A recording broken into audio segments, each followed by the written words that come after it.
Let's start this video by asking some questions. Do you know which contract type to choose and when?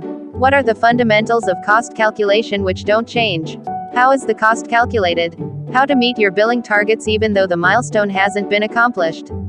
How not to mess up with cost accounts? What's the industry practice for cost baseline? How to use cost status reports? What you shouldn't do to reduce costs? How to reduce costs? What's the proper way to get signoffs? What's the project manager's role in the invoice process?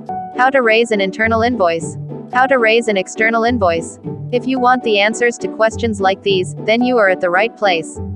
Cost and budget management is an important part of the organization, yet many are unaware of the right way to do so. Many organizations expect their prospective employees to possess the knowledge of cost and budget management, and interviews are directed towards finding out the same.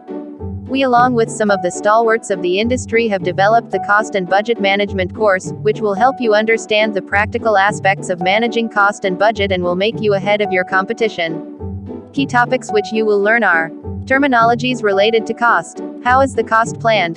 Cost baseline and budgeting. Monitoring and control. Practical tips and tricks.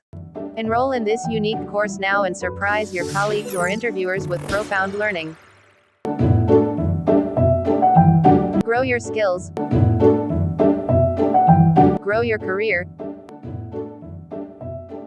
Grow your opportunity.